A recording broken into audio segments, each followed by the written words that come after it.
Yes, last class में हम लोगों ने ये एसपीसीपी के क्वेश्चन करे थे और एजेस वाले कुछ क्वेश्चंस करे थे। आज हम लोग exercise 2.4 class 8 linear equation chapter के कुछ और वर्ड प्रॉब्लम्स करेंगे। मेनली जो हम आज सीखेंगे, एक ये डियर वाले क्वेश्चंस और एक फ्रैक्शंस वाले, ठीक है। लेकिन एक बार जो हमने 7th क्वेश्चन किया था वो एक बार फिर से समझ लेते हैं कि कैसे करेंगे, क्योंकि 7th क्वेश्चन थोड़ा सा कॉम्प्लेक्स था, तो कुछ बच्चों के डाउट्स है इसमें कि अच्छे से समझ नहीं आया, तो एक बार फिर से हम करके देखते हैं 7th question, then we will do rest of the questions. तो 7th क्वेश्चन में क्या है, Hasan buys 2 kinds of cloth material. तो हसन ने 2 टाइप्स के मटेरियल खरीदे थे, एक शर्ट और एक परचेज किया था ट्राउजर, ठीक है। शर्ट का उसने शर्ट का जो कॉस्ट है वो है 50 पर मीटर, ट्राउजर की कॉस्ट है 90 रुपीज पर मीटर, और वो अगर हर 3 मीटर शर्ट मटेरियल के लिए वो 2 मीटर का ट्राउजर खरीदता है, तो जो मटेरियल का जो रेशो रहेगा वो शर्ट के साथ ट्राउजर 3:2 रहेगा। For every 3 metre of shirt he buys 2 metre of trouser. इसका मतलब दोनों का रेशो 3:2 है मटेरियल का। फिर उसके बाद उसने 12% और 10% प्रॉफिट में दोनों मटेरियल को बेच दिए, शर्ट को 12% प्रॉफिट में और ट्राउजर को 10% प्रॉफिट में। टोटल सेल उसकी जो हुई है बेचने के बाद वो हुई है 36,600। और हमें क्या निकालना है, कितना उसने मटेरियल परचेज किया है। तो हम लोगों को पता है जो उसने मटेरियल परचेज किया है वो 3:2 में वो परचेज करेगा, क्योंकि लिखा हुआ है ना हर 3 मीटर शर्ट के लिए वो 2 मीटर ट्राउजर खरीदता है, तो दोनों का जो रेशो रहेगा वो 3:2 रहेगा मटेरियल का। तो उसी के अकॉर्डिंग हम लोग लेट कर लेते हैं, लेट शर्ट मटेरियल, ये मटेरियल है कॉस्ट नहीं है, मटेरियल। शर्ट मटेरियल उसने 3x मीटर खरीदा है, मटेरियल लेंथ, और ट्राउजर का जो मटेरियल है वो उसने परचेज किया है 2x मीटर, मीटर लेंथ के लिए लिखा है मैंने, ठीक है। ये मीटर मतलब लेंथ, अगर लिखोगे नहीं तब भी चलेगा, मीटर इसलिए लिखा है ताकि तुम्हें याद रहे ये मटेरियल की लेंथ है। अब अगर दोनों की कॉस्ट अगर निकाल लेते हैं तो कॉस्ट ऑफ, या फिर लिख सकते हैं सीपी, जो शर्ट की सीपी होगी वो कितनी होगी। अब यहाँ पे लिखा हुआ है जो शर्ट है वो उसको 50 रुपीज पर मीटर, मतलब 1 मीटर 50 रुपीज का पड़ता है, तो उसने टोटल शर्ट 3x खरीदी है। तो अगर 1 मीटर 50 रुपीज का है तो 3x कितना हो जाएगा, 3x into 50, and it will be 150x। ये हो जाएगा रुपीज में क्योंकि कॉस्ट। ऐसे ही सीपी ऑफ ट्राउजर, ट्राउजर उसने 90 रुपीज पर मीटर की कॉस्ट है और उसने 2x मीटर खरीदा है, तो अगर 1 मीटर ट्राउजर 90 रुपीज का है तो 2x कितना हो जाएगा, 2x into 90, and that will be 180। तो ट्राउजर की कॉस्ट उसको पड़ेगी 180x, 180x। ये तो हो गया दोनों की सीपी। मुझे निकालना है टोटल सेल, मतलब total SP, SP of shirt and SP of trouser. अगर मैं दोनों का एसपी निकाल लेती हूँ तो दोनों को ऐड करके मेरे पास टोटल सेल गिवन है 36,600। तो मुझे दोनों का एसपी निकालना है ताकि मैं उन दोनों को ऐड करके इक्वल कर सकती हूँ 36,600 के, ताकि मेरे पास इक्वेशन आ जाए, राइट। तो ये हो गई शर्ट का सीपी, ये हो गया ट्राउजर का सीपी। इसके बाद दोनों का एसपी निकालेंगे, लेकिन एसपी निकालने के लिए तुम्हें प्रॉफिट चाहिए। एसपी का क्या फॉर्मूला होता है, अगर तुम्हें याद होगा क्लास 7th में हम लोग कर चुके हैं ऑलरेडी। प्रॉफिट होता है एसपी माइनस सीपी, राइट। तो यहाँ पे एसपी निकालने के लिए हो जाता है प्रॉफिट प्लस सीपी। तो एसपी तुम लोग तभी निकाल सकते हो अगर तुम्हारे पास प्रॉफिट होगा, ठीक है। तो पहले हम लोग प्रॉफिट निकालेंगे, फिर उसको सीपी में ऐड कर देंगे, then you can find SP. तो पहले प्रॉफिट निकालते हैं। तो प्रॉफिट, अगर शर्ट की बात करते हैं तो प्रॉफिट का फॉर्मूला होता है profit percent upon 100 into CP. याद है ये formula, profit equals to profit percent upon में 100 इंटू सीपी। कोई भी चीज अगर परसेंटेज में दे रखी है यहाँ पे 12%, तो परसेंटेज हटाने के लिए नीचे 100 और इंटू में टोटल की जगह सीपी।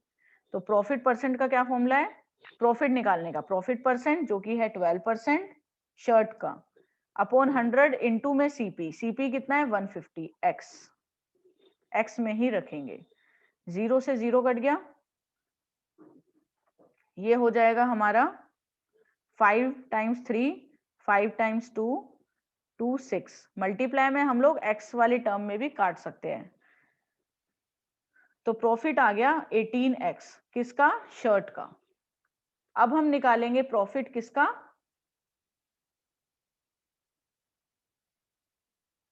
अब हम निकालेंगे प्रॉफिट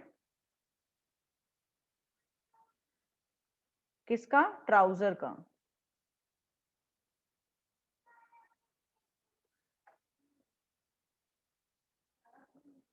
ट्राउजर का प्रॉफिट का फॉर्मूला होगा profit percent upon 100 into CP. Same formula रहेगा, बस यहाँ पे ट्राउजर वाला रखेंगे जो कि है 90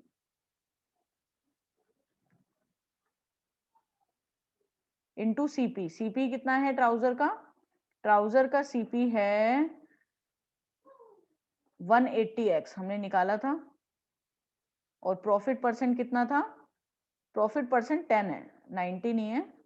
ट्राउजर का प्रॉफिट परसेंट दे रखा है 10%, इंटू में सीपी। सीपी दे रखा है 180x।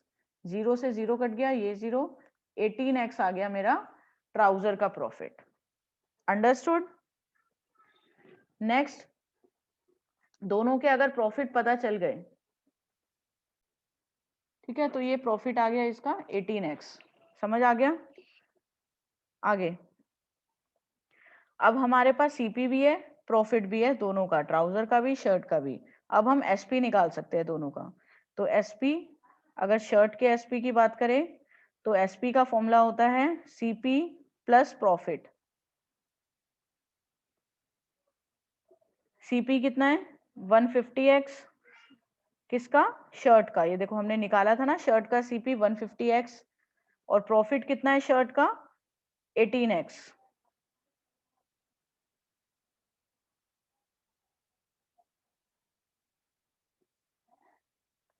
दोनों का सेम आया है, एक बार चेक कर लेते हैं। 12 6, 0 से 0 कट गया, 5 3 6, 18x इसका है और इसका भी ठीक है 18x। तो इसका आ गया हमारा 18x and that will be 168x। ठीक है, ये आ गया एसपी ऑफ शर्ट। अब निकालते हैं SP of trouser. Same formula use करेंगे, सीपी प्लस प्रॉफिट। ट्राउजर का सीपी है 180 और प्रॉफिट भी 18x है। तो ये आ गया हमारा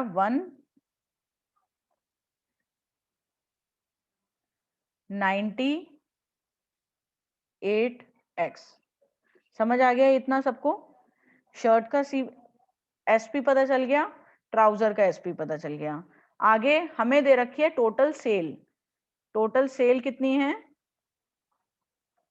36,600। तो टोटल सेल कैसे निकालते हैं? मतलब दोनों मिला के जो सेलिंग हुई है, सेल मतलब एसपी, सेल मतलब कितने का उसका बिक्री हुई है, कितना उसने बेचा है टोटल मिला के। तो दोनों को, दोनों के एसपी, शर्ट का भी और ट्राउजर का भी अगर मैं ऐड कर दूंगी वो आ जाएगा 36,600। तो इस तरीके से मेरी इक्वेशन बन जाएगी। एसपी शर्ट का कितना है 168x प्लस 198x, जो ट्राउजर का है वो है 36,600। अब इन दोनों को ऐड करोगे तो you will get 366x। x आ जाएगा 36,600 अपॉन में 366, ये आ जाएगा 100। तो मेरा जो x आ गया वो 100 आ गया। अभी क्वेश्चन कंप्लीट नहीं हुआ, x निकाल के नहीं छोड़ना। एक बार क्वेश्चन में फिर से देखो क्या पूछा गया है। जो पूछा गया है फिर चेक करो क्या जो पूछा गया है वही तुमने बताया है या नहीं। इसमें जो पूछा गया क्या, how much trouser material did he buy, कितना उसने ट्राउजर मटेरियल खरीदा था। तो हमने यहाँ पे देखा था 2x हमने लेट किया था ट्राउजर मटेरियल। तो वो आ जाएगा 2x, मतलब 2 into 100 and 200 is your answer। समझ आया? सिमिलरली अगर शर्ट मटेरियल पूछा जाता तो 3 से मल्टीप्लाई करते हैं। तो this is how SPCP questions can be done. Now come to the next question.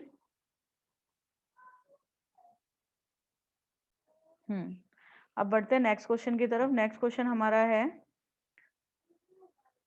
half of a herd of deer are grazing in the field and 3/4 of the remaining are playing nearby. The rest 9 are drinking water from the pond. Find the number of deer in the herd। ठीक है, heard मतलब group of dear, कितने भी हो सकते हैं। तो late कर लो टोटल नंबर ऑफ डियर्स जो कि एक ग्रुप में है, हर्ड में है, total number of dears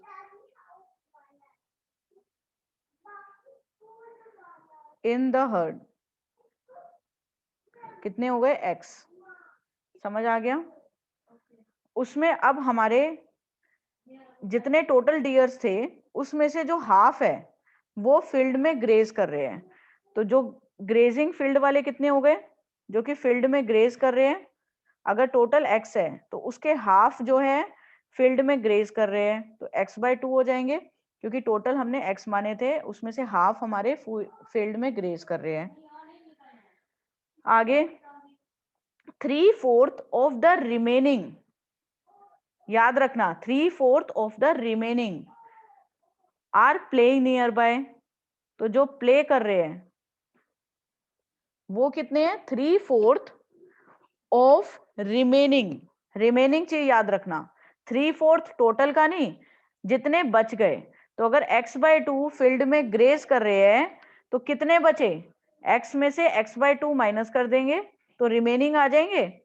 x में से x/2 माइनस करोगे तो 2x माइनस x/2 x/2, तो ये रिमेनिंग रह गए। ठीक है, x ऑब्वियसली हाफ है, हाफ अगर ग्रेज कर रहे हैं तो हाफ ही रिमेनिंग रहेंगे, लेकिन बाय चांस की बात है यहाँ पे हाफ है। एग्जाम में तुम्हारा हाफ के बदले 3/4 भी आ सकता है, तो रिमेनिंग निकालने के लिए तुम क्या करोगे, x में से 3/4x, जितने भी ग्रेज कर रहे हैं ऐसे x में से माइनस करके यू कैन कैलकुलेट रिमेनिंग। तो 3/4 ऑफ रिमेनिंग, रिमेनिंग कितने हैं, x/2, क्योंकि x/2 ग्रेज कर रहे हैं, तो ऑब्वियसली अगर x में से x/2 ग्रेज कर रहे हैं तो x/2 रिमेनिंग रह गए। तो यहाँ पे क्या है, कितने प्ले कर रहे हैं, 3/4 of the remaining are playing. तो 3/4 ऑफ रिमेनिंग कितने हैं, x/2। इसको सॉल्व करोगे यू विल गेट 3x/8। समझ आ गया? मल्टीप्लाई, ऑफ का मतलब होता है मल्टीप्लाई, तो 3/4 इंटू x/2। तो ये आ जाए, ये आ गए प्लेइंग, ये हो गए ग्रेस। आगे क्या है, and rest 9 are drinking water. तो ड्रिंकिंग वाटर के कितने हैं डियर्स जो कि वाटर ड्रिंक कर रहे हैं, वो है बचे हुए 9। तो ये तो सिंपल 9 आ जाएगा, एग्जैक्टली नंबर दे रखा है, कांस्टेंट है एक तरीके से ही। अब find the number of dear. अब इनकी हेल्प से इक्वेशन कैसे बनाओगे, इक्वेशन कैसे बनाएंगे, ऑब्वियसली जो ग्रेजिंग कर रहे हैं, जो प्ले कर रहे हैं, जो ड्रिंकिंग कर रहे हैं, अगर मैं इन तीनों को ऐड कर देती हूँ वो टोटल नंबर ऑफ डियर्स के इक्वल होंगे, राइट। अगर क्लास में 40 स्टूडेंट्स है, तुम लोग अगर 10 फ्रेंड, कितने भी फ्रेंड्स हो, 5 फ्रेंड घूमने गए हो, 2 फ्रेंड्स घर पे ही हो, बाकी के बचे हुए 3 फ्रेंड्स मूवी देखने गए हो, तो टोटल फ्रेंड्स क्या हो जाएंगे, अगर तुम 5 + 2 + 3 करोगे टोटल x के इक्वल। तो अगर मैं इन तीनों को प्लस करूंगी जो ग्रेस कर रहे हैं, इन सबको प्लस करूंगी तो वो आ जाएगा मेरा, किसके इक्वल आएगा, टोटल डियर्स के। तो वही चीज करते हैं, x/2 ग्रेस करने वाले डियर प्लस प्ले करने वाले डियर प्लस ड्रिंकिंग वाटर, ये डायरेक्टली 9 आएगा, क्योंकि यहाँ पे लिखा है रेस्ट ऑफ द 9, बचे हुए 9, तो इसमें माइनस नहीं करना, कोई 9 टाइम्स नहीं है, कोई फ्रैक्शन नहीं है, ये होल नंबर में है, तो कांस्टेंट है, equals to total deer x। तो ये बन गई तुम्हारी सिंपल इक्वेशन, लीनियर इक्वेशन। ठीक है, इसको सॉल्व कर सकते हो। सॉल्व कैसे करेंगे, एलसीएम लेके। इसको एक तरीके से कर सकते हो, x वाली टर्म्स एक तरफ ले लो पहले, -x, और इधर आ जाएगा माइनस का 9 बिना x वाले, फिर एलसीएम लेंगे 8 आएगा, 4x + 3x - 8x। I hope LCM लेना सबको आता है। 4x plus 3x 7x, 7x minus 8x minus का x बचेगा, माइनस से माइनस कट गया, x इक्वल्स टू 72। तो हमारा ये आंसर आ गया क्या, x इक्वल्स टू 72। तो टोटल नंबर ऑफ डियर्स हमारे कितने हैं, 72। अंडरस्टूड? ओके, ठीक है। तो कुछ नहीं करा, कुछ डियर हमारे टोटल को x माना था, ग्रेस करने वाले x/2, प्लेइंग करने वाले 3x/8। यहाँ पे है 3/4 ऑफ द रिमेनिंग। तो ऑफ वर्ड बहुत इंपॉर्टेंट है, 3/4 ऑफ, ऑफ मतलब मल्टीप्लाई, रिमेनिंग x/2 का। अंडरस्टूड? और वो टोटल आ जाएगा टोटल नंबर ऑफ डियर्स के। नेक्स्ट क्वेश्चन की तरफ हम बढ़ते हैं। इसके बाद एजेस वाले आई होप कि तुम लोग कर लोगे। एजेस वाले हम काफी सारे क्वेश्चंस कर चुके हैं ऑलरेडी, ये ट्राई करना, नहीं होगा तो हम लोग डिस्कस कर लेंगे। नेक्स्ट मैं समझाने वाली हूं तुम्हें फ्रैक्शन वाले क्वेश्चंस। फ्रैक्शंस, ये सब बहुत इंपॉर्टेंट पार्ट है, फ्रैक्शन वाले क्वेश्चंस। फ्रैक्शंस में स्टार्ट करने से पहले एक चीज पता होना चाहिए, फ्रैक्शन क्या होता है, जिसमें एक न्यूमरेटर हो और एक डिनोमिनेटर हो। तो न्यूमरेटर फ्रैक्शन का अगर x है, तो फ्रैक्शन के अंदर न्यूमरेटर को x लेट करते हैं, ठीक है। एक न्यूमरेटर होता है और एक डिनोमिनेटर होता है। तो फ्रैक्शन में हमारा, जैसे फॉर एग्जांपल अगर 2/3 है, तो एक हमारा इसको बोलते हैं न्यूमरेटर, इसको बोलते हैं डिनोमिनेटर। ये चीज याद रखना बस। तो अगर तुम्हें न्यूमरेटर पता चल जाएगा और अगर डिनोमिनेटर पता चल जाएगा तो तुम्हारा फ्रैक्शन निकल जाएगा। जैसे फॉर एग्जांपल मुझे एक फ्रैक्शन बताओ जिसका न्यूमरेटर है 5 और डिनोमिनेटर है 6, तो फ्रैक्शन आ जाएगा 5/6। सिंपल। हाँ, तो ये क्वेश्चन देखते हैं। बेसिकली तुम्हें न्यूमरेटर और डिनोमिनेटर निकालना है। एक चीज को लेट करेंगे, दूसरी, जैसे न्यूमरेटर को लेट करके क्वेश्चन के हिसाब से रिलेशन पता चल जाएगा तो डिनोमिनेटर निकल जाएगा। तो एक को तुम लेट, जैसे यूनिट और टेंस प्लेस नहीं थे क्वेश्चंस, यूनिट प्लेस को तुमने x माना, टेंस प्लेस क्वेश्चन के अकॉर्डिंग निकाल लिया, ऐसे ही इसमें भी करेंगे। अब क्वेश्चन में क्या है, the denominator of a rational number is greater than the numerator by 8। Denominator numerator से 8 बड़ा है। तो अगर मैं न्यूमरेटर को लेट कर देती हूँ, let numerator of a fraction be 8, तो डिनोमिनेटर कितना, sorry, numerator of a fraction be x। तो अगर मैं न्यूमरेटर को x लेट कर लेती हूँ तो डिनोमिनेटर हो जाएगा x प्लस 8, राइट। क्योंकि according to question the denominator of a rational number is greater than the numerator by 8। Denominator 8 ज्यादा है न्यूमरेटर से, तो मेरा न्यूमरेटर और डिनोमिनेटर दोनों निकल गया। आगे, if the numerator is increased by 17 and denominator is decreased by 1, तो according to question the number obtained is 3/2। मतलब अगर तुम न्यूमरेटर को 17 बढ़ा दो, न्यूमरेटर पहले x था तो अब क्या हो गया, x प्लस 17, और डिनोमिनेटर को एक कम कर दो, डिक्रीज बाय 1।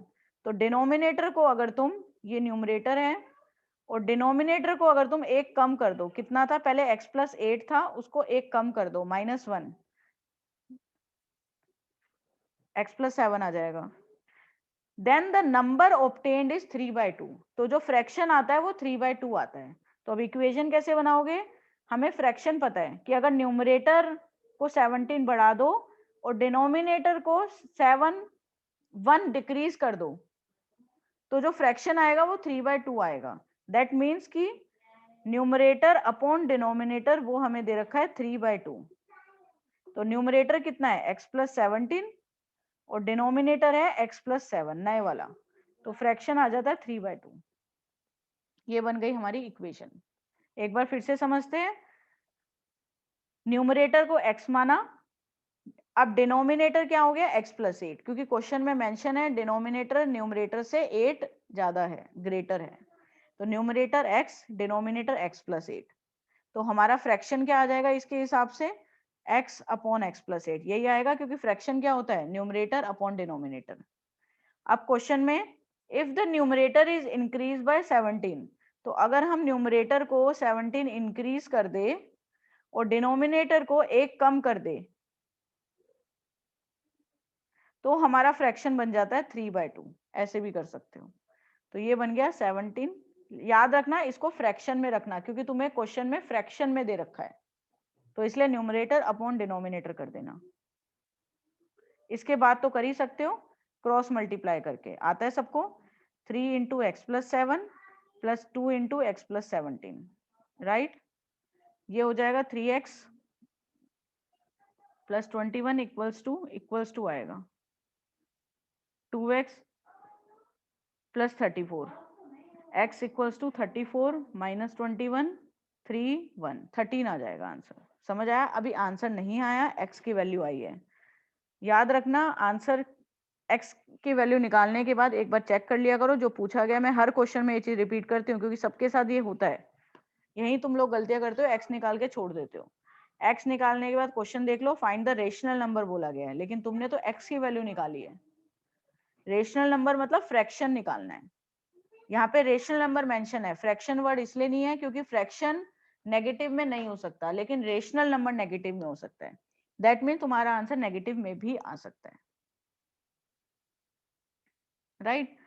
तो x अगर 13 है मतलब न्यूमरेटर x था, तो न्यूमरेटर 13, डिनोमिनेटर x प्लस 18 था जो तुमने लेट की, x प्लस 8 था, तो 13 प्लस 8 ये हो जाएगा 21। अभी भी आंसर नहीं आया, तुम्हें रेशनल नंबर निकालना है। रेशनल नंबर होता है p बाई क्यू की फॉर्म में, मतलब न्यूमरेटर अपॉन डिनोमिनेटर।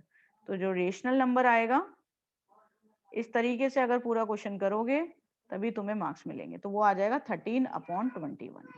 इस तरीके से जो पूछा जाए वही तुम्हारा लास्ट में आंसर स्टेटमेंट होनी चाहिए। अगर x ही पूछा जाता तब भी तुम x में नहीं छोड़ोगे, एटलीस्ट आंसर स्टेटमेंट लिख के, जैसे डियर वाला क्वेश्चन था उसमें x ही आंसर था, लेकिन तब भी वहां नहीं छोड़ोगे। टीचर को क्या पता कि x थोड़ी ना पूछा गया तुम्हें क्वेश्चन में, ये थोड़ी ना find the value of x।